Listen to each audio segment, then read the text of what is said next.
दोस्तों, एक छोटी सी बच्ची अपनी बीमार माँ को बचाने के लिए घने जंगल में जादुई जड़ी बूटी खोजने निकल पड़ती है। काफी तलाश के बाद जैसे ही उसे जड़ी बूटी मिलती है, अचानक उसकी ताकत जवाब दे जाती है और वह वहीं बेहोश होकर गिर पड़ती है। उस वक्त एक दुष्ट बच्ची जड़ी बूटी चुराने की कोशिश करती है, लेकिन तभी रोहन वहाँ आ जाता है और जड़ी बूटी उसके हाथ से छीन लेता है। कुछ देर बाद वह नन्ही बच्ची होश में आती है और जड़ी बूटी लेकर घर पहुँचती है।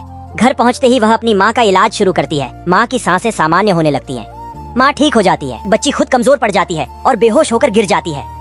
माँ घबराकर उसे अपनी बाहों में भर लेती है और रोते हुए कहती है, मेरी बेटी को क्या हो गया? घर में मौजूद सभी लोग परेशान हो जाते हैं। कुछ पल बाद बच्ची को होश आता है। वह मुस्कुराकर कहती है, माँ मैं ठीक हूँ। माँ की आंखों में खुशी के आंसू आ जाते हैं। अगले दिन जब पिता बाहर बैठे होते हैं, तभी एक अपाहिज औरत वहाँ आती है। वह हंसते हुए कहती है, तुम्हारी पत्नी कभी ठीक नहीं होगी, दूसरी शादी कर लो। तभी बच्ची अपनी माँ के साथ बाहर आ जाती है।